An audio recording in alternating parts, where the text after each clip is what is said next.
Hello students, my name is Abhishek Singh Solanki. I am maths faculty from PCCP department, Resonance. आज हम करेंगे NTSC previous year में आए हुए कुछ क्वेश्चंस और इसके पहले जो हमने 1 to 12 तक क्वेश्चंस कंप्लीट किए, ठीक है, इसके पहले वाले लेक्चर्स में।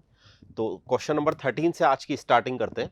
देखिए 13 number question, water flow at the rate of 10 metre per minute from a cylindrical pipe, मतलब एक पाइप है, ठीक है, पाइप 5 mm, मतलब इसकी जो आपको 5 mm आपको इसका रेडियस 5 mm गिवन है, सॉरी डायमीटर 5 mm गिवन है in diameter. The time taken to fill up a conical vessel, ठीक है, time taken to fill up a conical vessel whose diameter at the base is 40 centimetre and depth is 24 centimetre, ठीक है। तो पहले देखो यहां पर क्वेश्चन को समझने की कोशिश करो। क्वेश्चन आपका झारखंड एनटीएससी स्टेज 1 में आया हुआ क्वेश्चन है, ठीक है। यहां पर हमारे को एक सिलेंड्रिकल पाइप गिवन है, सिलेंड्रिकल एक पाइप है, ठीक है, सिलेंड्रिकल एक पाइप है। तो इस पाइप को, पाइप की जो लेंथ होगी, ठीक है, ये लेंथ है हमारे पास में यहाँ पर 10 मीटर। ये मेरे लिए हाइट का काम करेगी, एक सिलेंडर की जो आप एच लिखते हैं, ठीक है। ये जो आपको गिवन है, ये आपको गिवन है डायमीटर 5 mm। तो यहाँ पर समझने की कोशिश करो कि मुझे यहाँ पर एक तो मीटर में गिवन है, कुछ मुझे mm में गिवन है, तो मैं इन सबको कंबाइंड तरीके से सेंटीमीटर में कन्वर्ट करूंगा, ठीक है। क्योंकि हमारे को यहाँ पर बेस इज 40 सेंटीमीटर, यहाँ पर सेंटीमीटर गिवन है, यहाँ पर 24 सेंटीमीटर गिवन है, ठीक है, क्लियर। मतलब हम रेडियस ऑफ सिलेंड्रिकल पाइप अगर यहाँ पर लिखें, रेडियस आर सिलेंड्रिकल पाइप की, अगर मैं यहाँ पर रेडियस को चेंज कर रहा हूँ, ठीक है, तो मैं 10 से इसको मल्टीप्लाई करूँगा। क्यों करूँगा उसका रीज़न सुनो, क्योंकि आपका 1 सेंटीमीटर 10 mm होता है, ठीक है।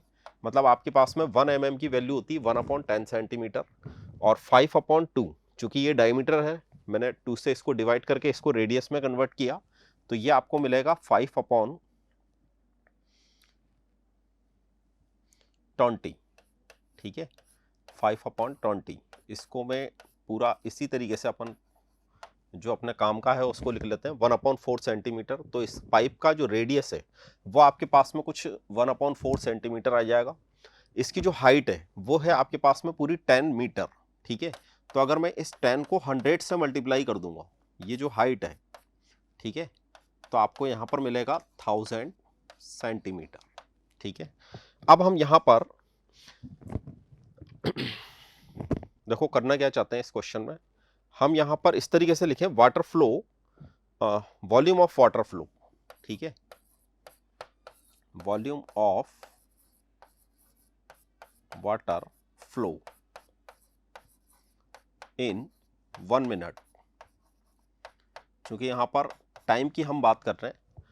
अब जब आप यहाँ पर वॉल्यूम फाइंड आउट करेंगे तो मुझे सिलेंडर का वॉल्यूम लिखते आता है पाई आर स्क्वायर एच। तो हमारे को यहाँ पर लिखना चाहिए पाई आर मीन्स हो गया मेरे पास में 1/4 और एच मीन्स हो गया मेरे पास में 1000, ठीक है, एच मीन्स हो गया हमारे पास में 1000, ऐसा ही कुछ बनने वाला है। और अगर मैं यहाँ पर कॉनिकल वेसल है आपके पास में, कॉनिकल वेसल, ठीक है, एक कॉन जैसी शेप वाला, ऐसा कौन बना लें या उल्टा दूसरा वाला कौन बना लें, कॉनिकल वेसल है, इसको फिल करने में जो टाइम पीरियड लगेगा, ठीक है ना, वो हम यहाँ पर फाइंड आउट करना चाहते हैं। तो देखो जो इसका वॉल्यूम बनेगा, ये मैंने 1 मिनट के अंदर जो भी यहाँ से वाटर का फ्लो बनेगा, हमने केवल अभी उसका वॉल्यूम लिखा। अब मैं इसका वॉल्यूम लिखूंगा, ठीक है। अगर मुझे इसका वॉल्यूम यहाँ पर लिखना है तो इसके वॉल्यूम के लिए देखो आपके पास में फॉर्मूला होता है 1/3 पाई आर स्क्वायर एच, ठीक है, वेयर आर, तो देखो यहाँ पर बेस डायमीटर आपको यहाँ पर 40 गिवन है, तो इसकी आर तो आपके पास में बनेगी 20 सेंटीमीटर, और जो इसका एच है हाइट है, तो इसकी जो डेप्थ है वो इसकी हाइट कहलाएगी, ठीक है, सिंपल सा कंसेप्ट है।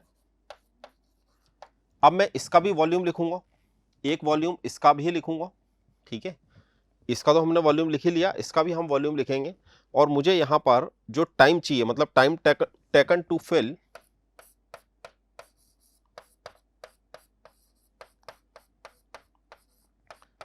To fill.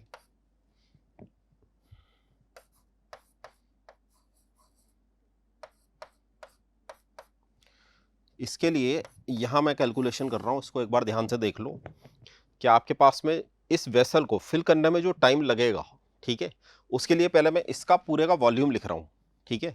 तो यहां मुझे लिखना चाहिए 1/3 पाई आर। आर का मतलब हो गया यहां पर 20 और एच का मतलब हो गया यहां पर 24, ठीक है। और इसका वॉल्यूम हमने लिखा पाई 1/16 मल्टीप्लाई 1000। क्लियर? ऐसा ही कुछ बनेगा। पाई से पाई को कैंसिल आउट कर दें। अब जो जो यहां पर बन रहा है उसके लिए हम थोड़ी सी अलग से यहां पर कैलकुलेशन कर लेते हैं इस जगह पर, ठीक है।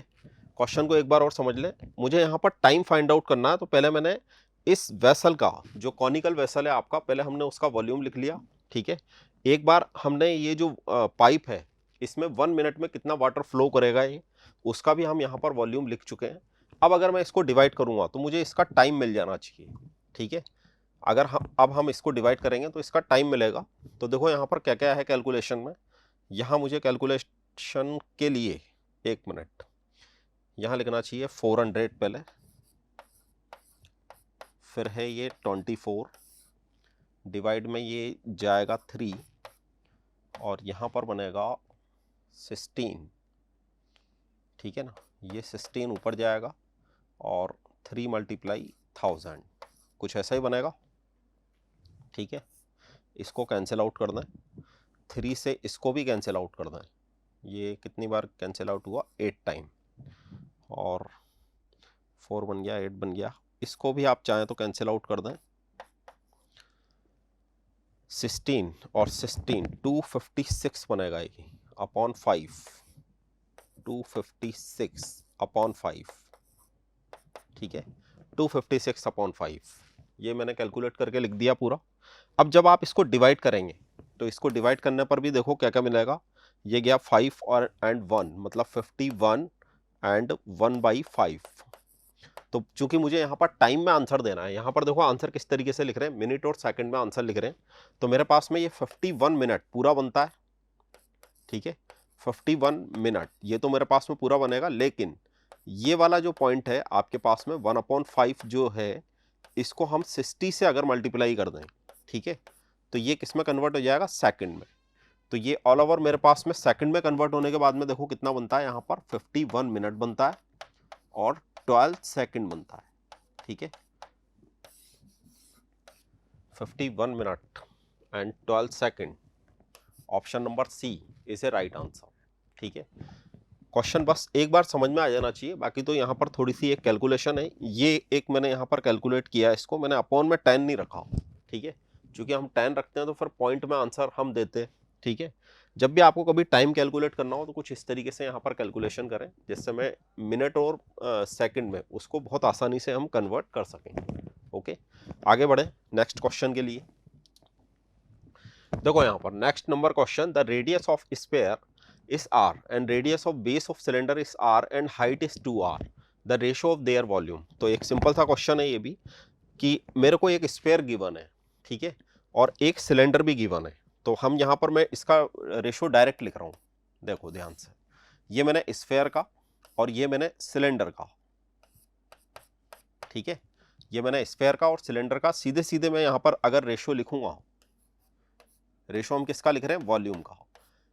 4/3 पाई आर क्यूब होता है। अब आपको यहां पर बोला गया स्फीयर इस आर, मतलब जो रेडियस है वो आर है, तो मुझे यहां पर आर क्यूब लिख देना चाहिए, ठीक है। और सिलेंडर के लिए अगर हम वॉल्यूम लिखते हैं तो आता है हमारे पास में पाई आर स्क्वायर एच, ठीक है। लेकिन आपको इस क्वेश्चन में देखो क्या बोला गया, radius of base of cylinder is R but height is 2r। तो मुझे एच के प्लेस में 2r पुट करना है केवल यहां पर, मतलब 4/3 पाई आर क्यूब, और यहां मेरे पास में बनेगा पाई आर स्क्वायर एंड 2r। तो देखो ये आपस में मल्टीप्लाई होकर के आर क्यूब बना लेंगे, ये दोनों आपस में मल्टीप्लाई होंगे, R square and R cube बना लेंगे। ये इस आर क्यूब को कैंसिल आउट कर देंगे, पाई से पाई भी कैंसिल आउट हो जाएगा। तो अब मेरे पास में देखो क्या क्या बचा है यहाँ पर, 4/3 और ये है 2/1 जिसको मैं लिख सकता हूँ 1/2। ये इसको कैंसिल आउट करेगा 2 टाइम और आपको फाइनल आंसर यहाँ पर 2, 3। Okay, D option 2:3। ठीक है, D is a correct answer. Simple सा क्वेश्चन है, डायरेक्ट हमारे को इन दोनों का वॉल्यूम लिखना है और h की वैल्यू यहाँ पर 2r पुट करनी है। 2r पुट करने पर बस थोड़ा सा एक कैलकुलेशन है। नेक्स्ट क्वेश्चन की तरफ बढ़ते हैं। देखो next question, metallic spherical shell of internal and external diameter. ठीक है, अब आपको देखो यहाँ पर डायमीटर गिवन है 4 centimetre and 8 centimetre respectively, is melted and recast into the form of a cone of base diameter 8 centimetre. तो देखो यहाँ पर इस तरीके की मैं एक शेप बना रहा हूं, इसको एक बार ध्यान से देख लो। अगर मैं आपको ये कहता हूं कि ये एक सिलेंडर, ऐसी मैंने एक शेप यहां पर बना दी। ठीक है, अब अगर मैं इस वाली शेप का वॉल्यूम फाइंड आउट करने की कोशिश करूंगा, ठीक है, तो मुझे डेफिनेटली इसका इंटरनल और एक्सटर्नल रेडियस की जरूरत पड़ेगी। क्वेश्चन में देखो हमारे को यहां पर क्या क्या गिवन है। आपको यहां पर डायमीटर गिवन है, एक तो 4 एक 8। ठीक है, एक तो आपको यहां पर 4 गिवन है, एक 8 गिवन है। मतलब अगर वॉल्यूम ऑफ स्फेरिकल शेल, ठीक है, पूरा लिखें एक बार, वॉल्यूम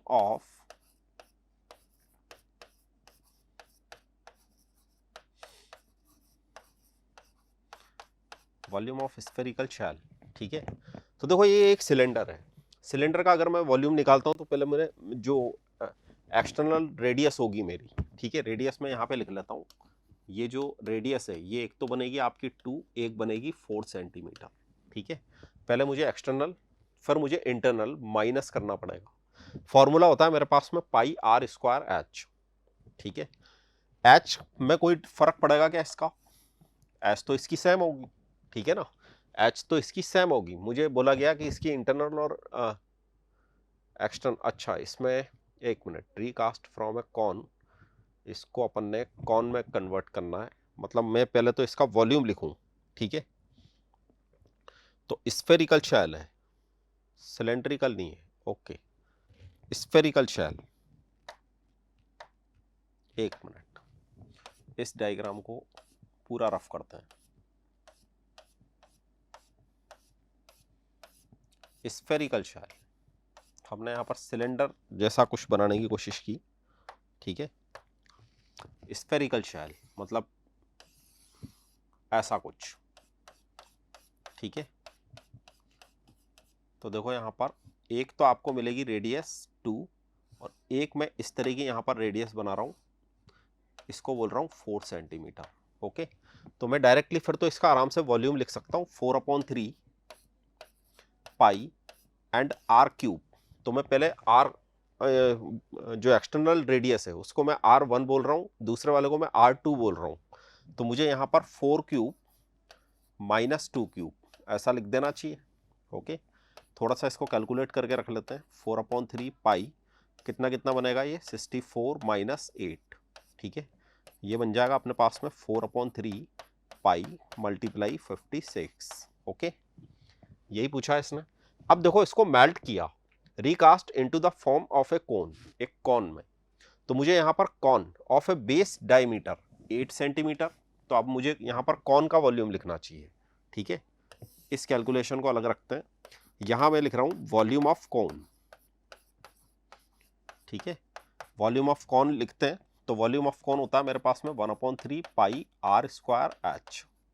ठीक है, वॉल्यूम ऑफ कॉन लिखेंगे 1/3 पाई आर। आर मीन्स वहां पर आपको डायमीटर गिवन है 8, तो मुझे यहां पे लिखना चाहिए 4 और एच मुझे फाइंड आउट करना है, तो मैं एच के प्लेस में तो एच ही लिख रहा हूं। ठीक है, हाइट को एच से हमने डिनोट किया है। ठीक है, फॉर्मूले में हम इसको स्मॉल एच से ही डिनोट करते हैं, यही हमारे को यहाँ पर फाइंड आउट करना है। ठीक है, अब देखो ये वॉल्यूम और ये दोनों ही वॉल्यूम आपस में इक्वल होना चाहिए। ठीक है, ये दोनों ही वॉल्यूम्स आपस में इक्वल हो जाना चाहिए। तो मैं इनको दोनों को इक्वल कर देता हूं, यहां कर लेते हैं इसकी कैलकुलेशन।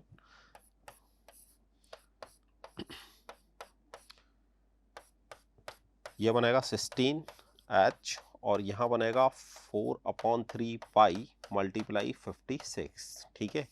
पाई और 3 ये दोनों को मैं डायरेक्टली कैंसिल कर रहा हूँ।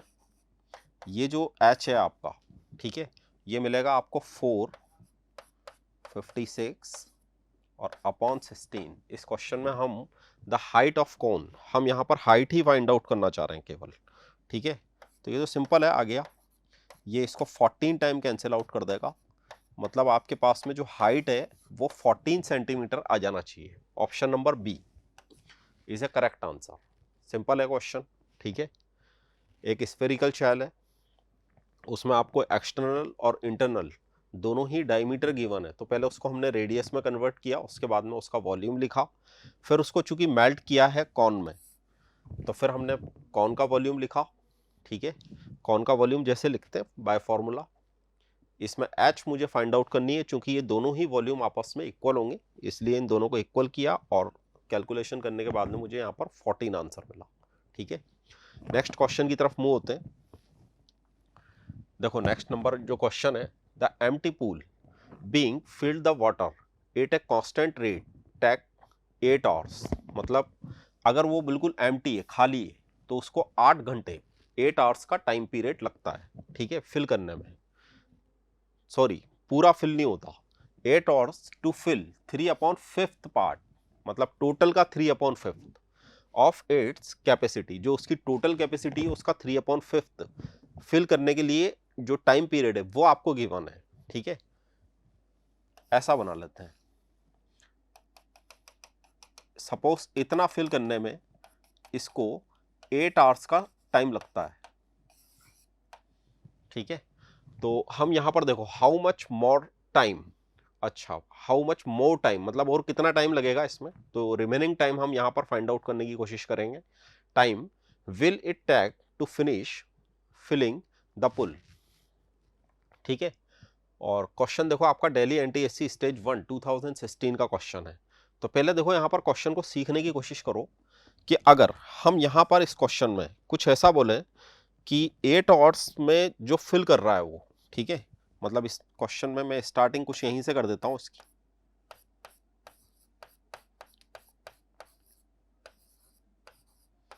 8 आवर्स टू फिल, ठीक है। तो ये कितना फिल करना चाह रहा है यहाँ पर 3/5 ऑफ ए टोटल कैपेसिटी, मतलब ऑफ कैपेसिटी लिख देते हैं इसको, ठीक है। ये 3/5 ऑफ ए कैपेसिटी, जो आपकी टोटल कैपेसिटी है उसका 3/5 टाइम। तो अगर मैं यहां पर आपको बोलता हूं कि इन 1 आवर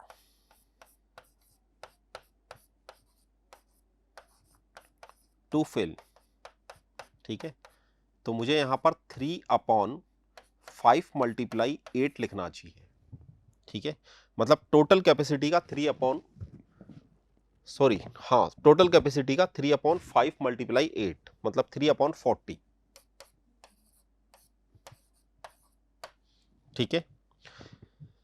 अब अगर मेरे पास में 3/40 कैपेसिटी को फिल करने के लिए 1 आवर्स होते हैं, मतलब हम यहां पर कुछ इसको इस तरीके से समझें कि अगर 3/40 ऑफ कैपेसिटी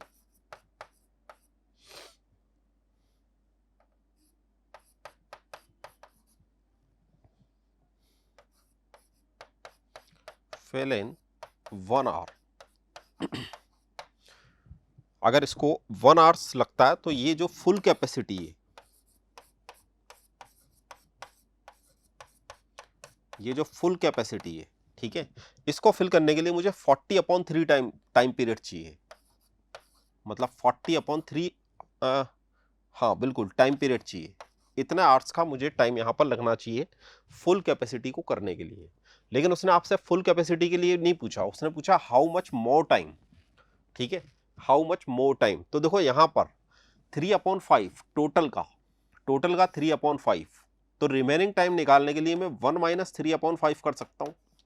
मतलब रिमेनिंग जो पोर्शन है, रिमेनिंग पोर्शन देखो मैंने किस तरीके से निकाला, 5 - 3 अगर मैं करूंगा तो मुझे मिलेगा 2/5 कैपेसिटी, ठीक है, 2/5 कैपेसिटी। अब 2/5 कैपेसिटी की अगर हम यहां पर बात कर रहे हैं तो मुझे ऐसा ही यहां पर कुछ फाइंड आउट करके कैलकुलेट करना है, ठीक है। मतलब मोर टाइम का मीनिंग क्या हुआ कि यहां पर मुझे 2/5, मतलब अगर हम यहां पर इस तरीके से लिखें इसको, रिमेनिंग कैपेसिटी, ठीक है। अगर हम यहां पर इसको रिमेनिंग कैपेसिटी के फॉर्मेट में, इसकी कैलकुलेशन में थोड़ी सी यहां पे कर रहा हूं, ठीक है, ये रिमेनिंग कैपेसिटी की कैलकुलेशन कर रहा हूं मैं। 40/3 को मल्टीप्लाई अगर हम करें 2/5 से तो ये आपको रिमेनिंग टाइम पीरियड देगा, ठीक है, आपको ये रिमेनिंग टाइम पीरियड देगा।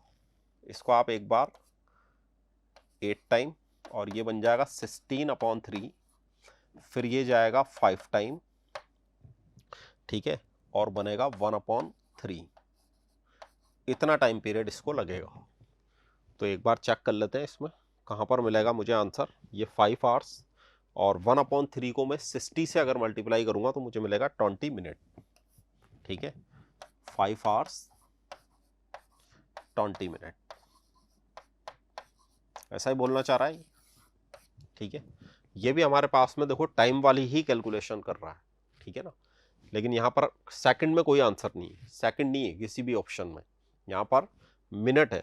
इसके पहले जो अभी हमने एक क्वेश्चन किया था उसमें मिनट और सेकंड था, ठीक है। क्लियर हुआ क्वेश्चन? अगले क्वेश्चन की तरफ मूव होते हैं।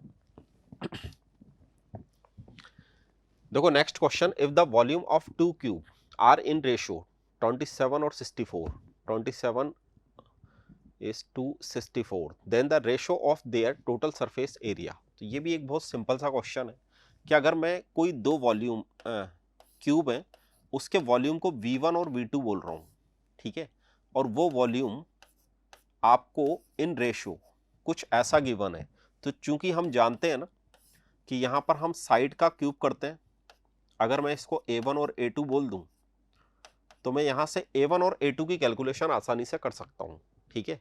अगर मैं इसको A1 होल क्यूब बोलूंगा, A2 होल क्यूब लिखेंगे, तो हमारे को यहाँ पर A1 और A2 के लिए 27 और 64 को का क्यूब रूट लेना पड़ेगा, ठीक है। तो देखो यहाँ से अगर हमने कैलकुलेट किया तो मुझे A1/A2 की वैल्यू दिख रही है, कितना कितना दिखेगी, 3 और 4, सिंपल, 3 और 4। अब हमारे को यहाँ पर क्या फाइंड आउट करना है, इसका एरिया, मतलब रेशो, टोटल सरफेस एरिया, ठीक है। तो अगर मैं यहाँ पर टोटल सरफेस एरिया को A1 और A2 से रिप्रेजेंट कर दूं तो टोटल सरफेस एरिया के लिए मुझे 6A1 स्क्वायर लिखना है, 6A2 स्क्वायर लिखना है, ठीक है। यहाँ पर 6 तो चूंकि मैटर करेगा नहीं, कैंसिल आउट हो जाएगा, A1/A2 का स्क्वायर करना है, तो मैं यहाँ पर A1 का स्क्वायर एंड A2 का स्क्वायर लिखना चाह रहा हूँ, तो यहाँ मिलेगा आपको 9/16। सी इज ए करेक्ट आंसर, ठीक है, सी यहाँ पर करेक्ट आंसर मिलेगा। क्लियर हो रही है? नेक्स्ट क्वेश्चन की तरफ मूव होते हैं। देखो नेक्स्ट नंबर क्वेश्चन है, the volume and whole surface area of a cylindrical solid of radius r unit and v and s respectively if the height of cylinder is 1 unit then v/s is equal to। तो ये भी एक वैसे तो simple ही है, देखो question, पहले question को यहाँ पर समझने की कोशिश करो क्या पूछा गया है इस क्वेश्चन में, ठीक है। The volume and whole surface area, ठीक है, एक तो मुझे यहाँ पर इसका वॉल्यूम, एक होल सरफेस एरिया, पूरा सरफेस एरिया लिखना है ऑफ ए सिलेंड्रिकल सॉलिड, एक सिलेंडर है जिसका मैं पहले वॉल्यूम लिखूंगा, फिर मैं उसका होल सरफेस एरिया लिखूंगा, वॉल्यूम लिखूंगा, होल सरफेस एरिया लिखूंगा, ठीक है।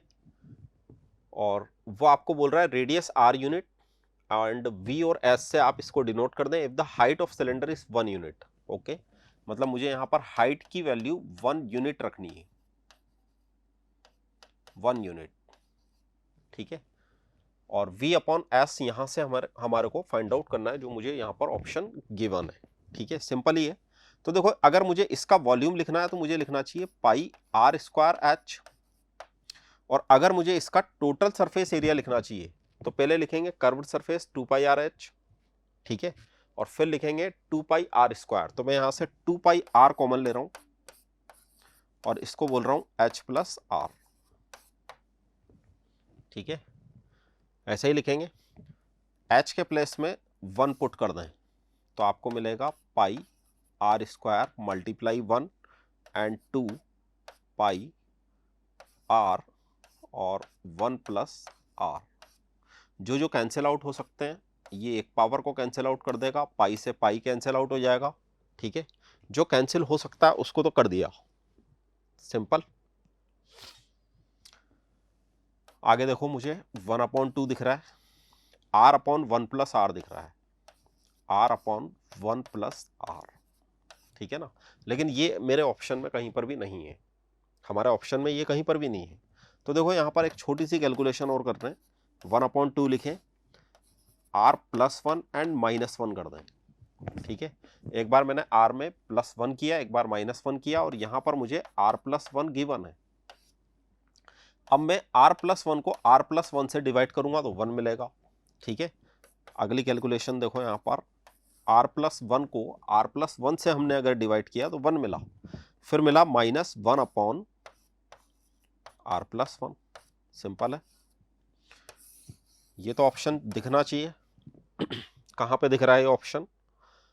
ये आपको मिल रहा है ऑप्शन नंबर ए ही है तो। ठीक है, option number A, 1/2 1 minus 1/r+1 is a correct answer. Okay, next question की तरफ मूव होते हैं। देखो 19 number question, if the height of right circular cylinder is increased by 10% while the radius of base is decrease by, मतलब यहां पर radius of base को decrease किया इसने और हाइट को इंक्रीज किया। ठीक है, तो अगर मैं हाइट h मान रहा हूं और इसमें इंक्रीमेंट दे रहा हूं 10% का, तो मुझे ऐसा शायद अपन ने अभी लास्ट वाले उसमें एक क्वेश्चन किया भी था। ठीक है, तो हमारे को मिलता है 110/100, सिंपल। 110/100 मतलब 11/100, सॉरी 11/10 मल्टीप्लाई h। तो अगर हम इसको बोलते हैं कि ये आपके पास में ओल्ड हाइट है, तो आपके पास में जो न्यू हाइट बन करके आती है वो कुछ ऐसी आती है।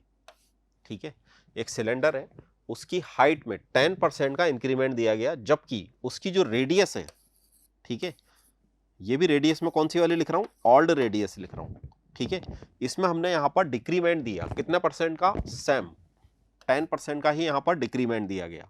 तो आप देखो यहां पर r-10r/100 करेंगे, आप डायरेक्ट भी लिख सकते हैं। ठीक है, अगर बच्चे समझ पा रहे हैं तो आप इसको डायरेक्ट लिख सकते हैं। 10% का डिक्रीमेंट का मतलब होता है आप सीधे 90/100 लिख दो। ठीक है, और 10% का इंक्रीमेंट का मतलब 110/100 लिख सकते हैं। और भी ज्यादा फास्ट करना चाहते हैं तो सीधे 11/10 लिख सकते हैं। इसको हम 9/10 लिख सकते हैं। ठीक है, मैं इसको सीधे लिख रहा हूं 9/10 r, मतलब ये आपके पास में न्यू रेडियस बन करके आती है। ठीक है, ये आपके पास में क्या बनेगा? New radius. क्लियर हो रही है बात? अब देखो यहां पर क्या पूछा, curve surface area of cylinder. ठीक है, मतलब ये पूछना चाह रहा है आपसे, then curve surface area of cylinder कितना डिक्रीज होगा? सब अच्छा, इंक्रीज भी है क्या? इसमें 1% इंक्रीमेंट होगा या डिक्रीमेंट होगा? ठीक है, तो मुझे यहां पर कर्व सरफेस एरिया सीधे सीधे लिख लेना चाहिए। ठीक है ना, इस क्वेश्चन में हमारे को सीधे सीधे इसका कर्व सरफेस एरिया लिख लेना चाहिए। बात समझ में आ रही है?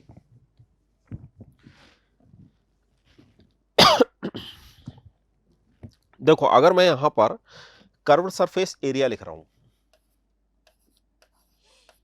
तो मेरे पास में फॉर्मूला होता है 2πRH।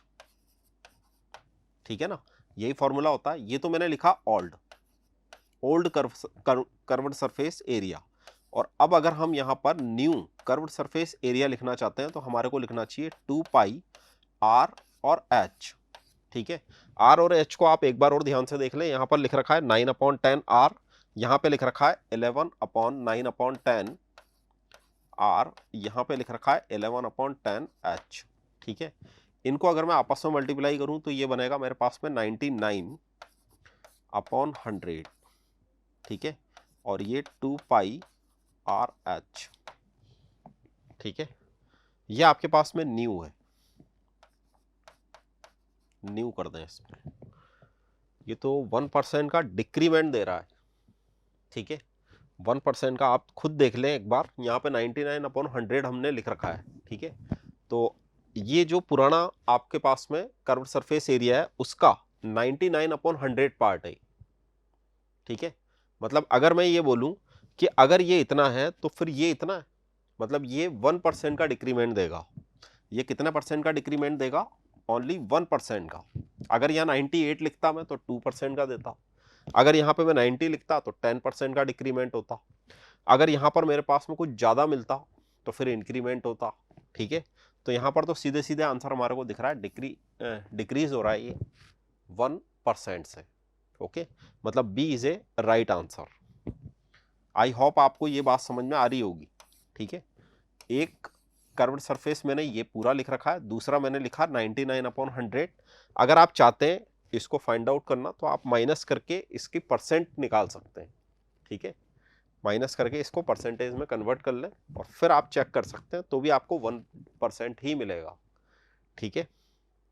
आगे बढ़े नेक्स्ट क्वेश्चन के लिए। आगे देखो, जो अगला नंबर आपका क्वेश्चन है वो भी एक अच्छा क्वेश्चन है। The height of cylinder is 14 and curved surface area at 264 centimetre square. The volume, अच्छा ये तो सिंपल सा क्वेश्चन है, हम यहाँ पर वॉल्यूम फाइंड आउट करना चाहते हैं, हाइट ऑफ सिलेंडर, ठीक है। हाइट ऑफ सिलेंडर आपको यहाँ पर h की वैल्यू 14 सेंटीमीटर गिवन है, और कर्व्ड सरफेस एरिया आपको यहाँ पर हाइट ऑफ सिलेंडर, सिलेंडर का जो कर्व्ड सरफेस एरिया होता है उसको हम लिखते हैं 2πRh, ठीक है। और वो आपको गिवन है यहाँ पर 264 centimetre square, okay, 264 centimetre square. MPNTSC stage 1 2017 का क्वेश्चन है। देखो यहाँ पर मैं सीधे सीधे इनकी वैल्यूज को पुट कर रहा हूँ, ठीक है। तो यहाँ पर आपको 22/7 रख देना चाहिए। R देखो आपके पास में, सॉरी R तो हम निकालेंगे इसकी। हाइट देखो आपके पास में यहाँ पर है 14 और यहाँ पर आएगा 264। इसको एक बार थोड़ा सा कैलकुलेट करें तो ये बनेगा अपने पास में, इससे अगर मैं इसको कैंसिल आउट करूं तो देखो कैसे कैसे कैंसिल आउट होगा। ये है 264 और यहाँ बन जाएगा 22 और अगेन 2, तो कितना बन जाना चाहिए? 288। ये 3 टाइम कैंसिल होगा इससे, ये ऑल ओवर इससे 3 टाइम कैंसिल होगा। आप लोग भी एक बार खुद कैलकुलेट करके इसको चेक कर लें, ठीक है। आर की वैल्यू हमारे पास में यहाँ पर आती है 3 सेंटीमीटर, ओके। तो अगर आर की वैल्यू हमारे पास में ये आती है तो देखो यहाँ पर बोला क्या गया है, इसने वॉल्यूम पूछा है हमारे से, तो इसका वॉल्यूम तो हम आराम से निकाल सकते हैं, ठीक है। वॉल्यूम के लिए हमारे पास में क्या होता है फॉर्मूला, πr²h, ठीक है। पाई की वैल्यू पुट कर दें, पाई में आंसर नहीं दे रहा है, ठीक है। आर की वैल्यू है मेरे पास में 3² और h है मेरे पास में 14, ठीक है। इसको 2 टाइम कैंसिल आउट कर दें, ये बन गया 9, तो 22, 9 और 2 इसको आपस में मल्टीप्लाई कर लें, ठीक है। 3 कितना कितना बनेगा, ये 9 2 से बन गया 18, 18 का भी डबल अगर मैंने कर दिया तो बन गया 36, और फिर मेरे पास में आ जाएगा यहाँ पर 396। ये ऑप्शन में है अपने, एक बार चेक करें, 396 is a correct answer, okay. मैंने थोड़ा सा कैलकुलेट कर लिया इसको जल्दी जल्दी, ठीक है। आप लोग भी हाथों हाथ इसको कैलकुलेट करके चेक कर लें, इसको भी आप लोग कैलकुलेट कर लो, ठीक है ना। मैंने इसको डायरेक्टली डिवाइड ही कर दिया, हम चाहें तो इसको कैंसिल आउट कर करके भी आंसर निकाल सकते हैं, ठीक है। आगे बढ़े नेक्स्ट क्वेश्चन के लिए। देखो नेक्स्ट नंबर जो क्वेश्चन है वो राजस्थान NTSC स्टेज 1 2018 में आया हुआ क्वेश्चन है। क्वेश्चन है, a cube of edge 1 centimetre is cut from a corner, इसके कॉर्नर को कट किया ऑफ ए सॉलिड क्यूब, ठीक है, ऑफ एज 5 सेंटीमीटर। तो इसका एक डायग्राम बना रहा हूं पहले मैं, ठीक है।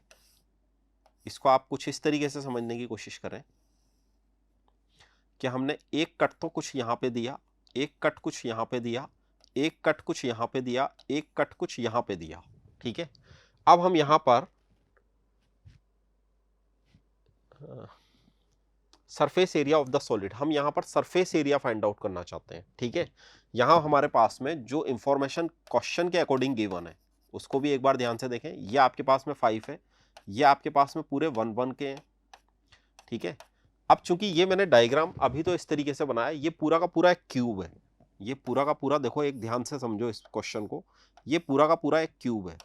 क्यूब है तो ये आपको कुछ इस तरह की फीलिंग लाना चाहिए कि हाँ ये एक क्यूब है। और ये मैंने जो क्यूब का कॉर्नर, ठीक है ना, क्यूब का अगर मैं कॉर्नर पर कुछ क्यूब्स बना दूंगा जिसकी साइड वहां पर कितने आपको गिवन है, 1 सेंटीमीटर वहां पर आपको उसकी साइड गिवन है। ठीक है, तो आपके पास में ये वाला पोर्शन कट हो जाएगा। एक बार इसको इस तरीके से देखें,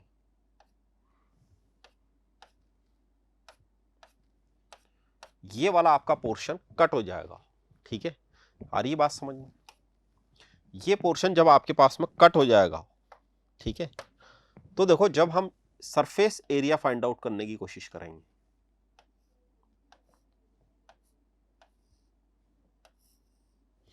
जब हम सरफेस एरिया फाइंड आउट करने की कोशिश करेंगे तो जहां जहां मैं इस पेन को चला सकता हूं वो पूरा ही इसका सरफेस है, वो पूरा का पूरा इसका सरफेस बनेगा।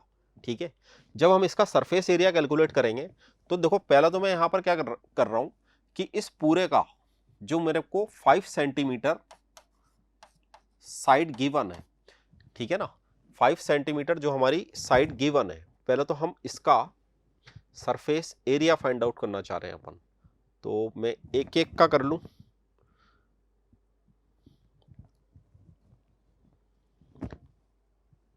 सिक्स मल्टीप्लाई 5 स्क्वायर, ठीक है, पहले मैं एक एक का आपको कर करके दिखा रहा हूं। देखो 6 5 स्क्वायर, 6 मल्टीप्लाई 5 स्क्वायर, ठीक है, इसमें से हम रिमेनिंग, अब यहाँ पे एक चीज और ध्यान से सुनो कि आपके पास में क्यूब है, उसके कॉर्नर पर आपने 1 1 सेंटीमीटर के क्यूब को कट कर दिया।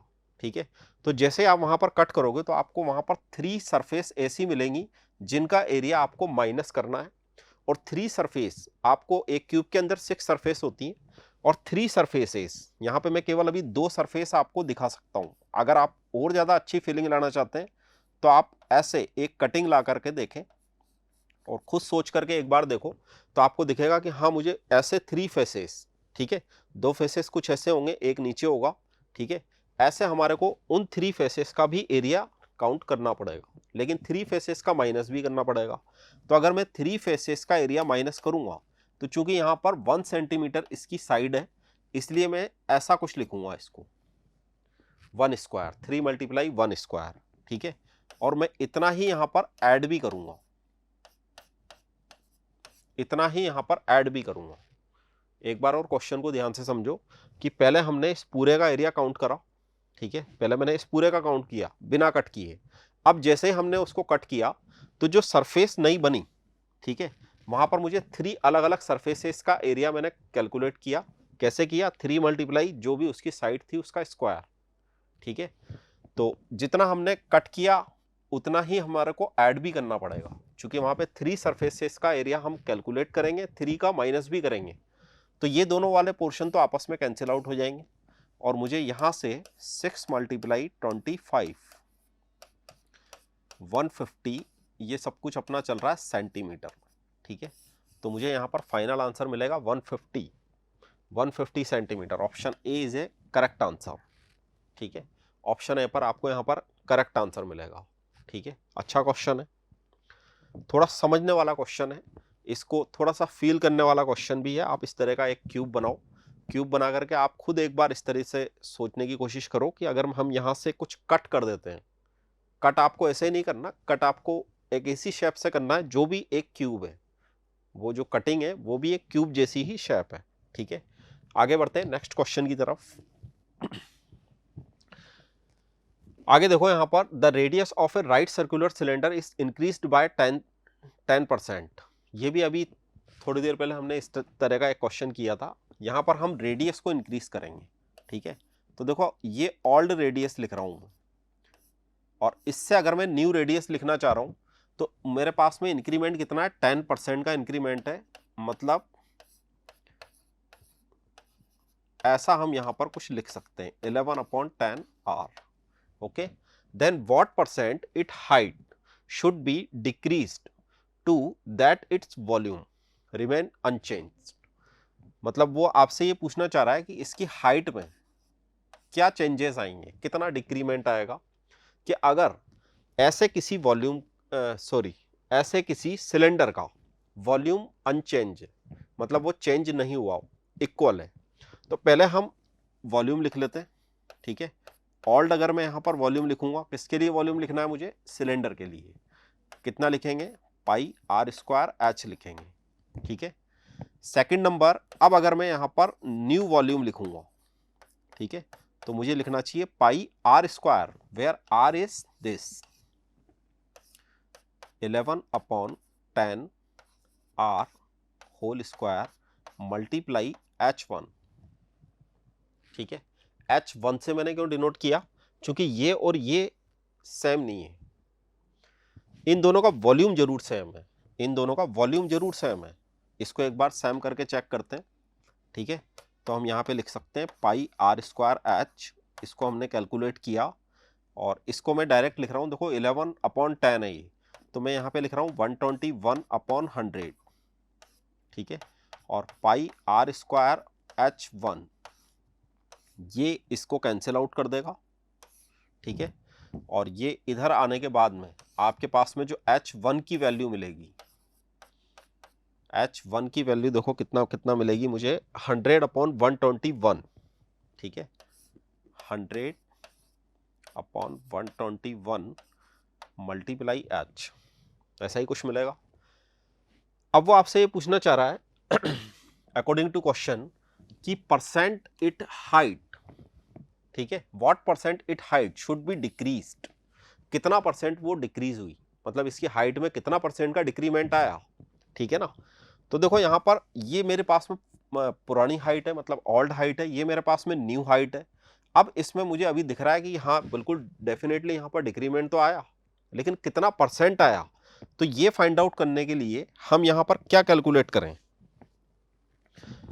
ठीक है, हम यहां पर परसेंट हाइट कैलकुलेट कर रहे हैं, मतलब परसेंट H1 को कैलकुलेट किया जा रहा है, और वो आपके पास में आएगा 100/121 मल्टीप्लाई 100 से. ठीक है, इसको आप एक बार कैलकुलेट करके देखो, ये आपको मिलेगा 82.64%. लेकिन ये डिक्रीमेंट नहीं आया. डिक्रीमेंट हमारे को ये देखना है कि कितना परसेंट डिक्रीमेंट हुआ. ये तो केवल अभी हमने एक परसेंट निकाला इसका. ठीक है, डिक्रीमेंट कितना हुआ, मतलब अगर पहले हाइट इसकी H थी, तो अभी इतनी से कितना परसेंट डिक्रीमेंट हुआ.